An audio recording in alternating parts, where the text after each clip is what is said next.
Hello everyone. కేవలం intermediate క్వాలిఫికేషన్స్‌తో data entry operator ఉద్యోగాలకు డైరెక్ట్‌గా వెళ్లి ఇంటర్వ్యూ కండక్ట్ చేసి వీళ్ళైతే రిక్రూట్‌మెంట్ అయితే చేసుకుంటున్నారు.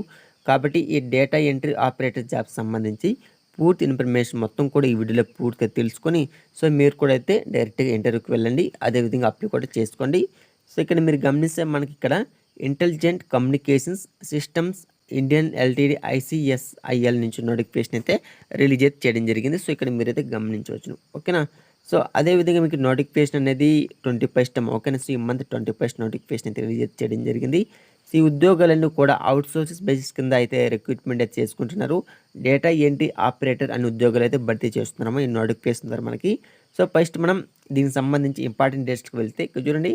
ఓపెనింగ్ డేట్స్ అంటే మీరు అప్లికేషన్ పెట్టుకోవడానికి ఆన్లైన్ ద్వారా మీరు అప్లై చేసుకోవాలి.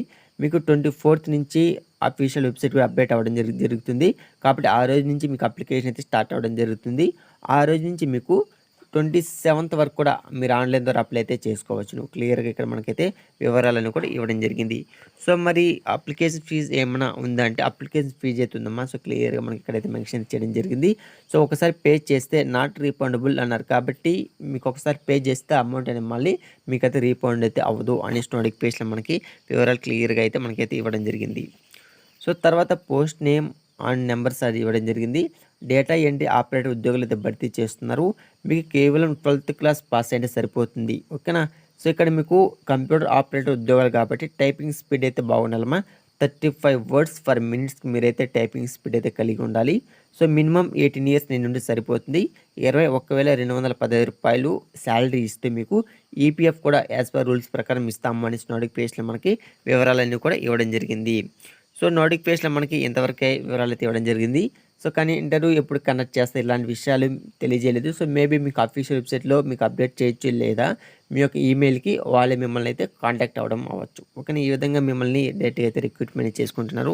ఇక్కడ చూడండి, ఫ్రంట్ డెస్క్ ఆఫీసర్ అన్నారు. మీ యొక్క జాబ్ లొకేషన్ అయితే ఢిల్లీలో అయితే మీ యొక్క జాబ్ లొకేషన్ అయితే ఉండడం జరుగుతుందమ్మా. క్లియర్గా మనకి ఇక్కడైతే దాని యొక్క అడ్రస్ కూడా ఇచ్చేస్తారు. ఓకేనా. అదేవిధంగా మనకు ఒక ఫోన్ నెంబర్ ఇచ్చారు. ఈ నెంబర్కి కాంటాక్ట్ అయ్యి ఫర్దర్గా మీకు ఏదైనా డౌట్స్ ఉంటే కాంటాక్ట్ అయ్యి తెలుసుకోవచ్చు. ఓకేనా. అదేవిధంగా మీకు ఇక్కడ ఫర్ ఎగ్జాంపుల్ మీ యొక్క అప్లికేషన్ రిజెక్ట్ అయితే అప్లికేషన్ ప్రాసెస్ మధ్యలో నిలిచిపోతే ఆ అప్లికేషన్ ప్రాసెస్ ఖచ్చితంగా మిమ్మల్ని అయితే రిజెక్ట్ అయితే చేస్తామని నోటిఫికేషన్ మనకి 20 పాయింట్స్ అయితే ఇవ్వడం జరిగింది.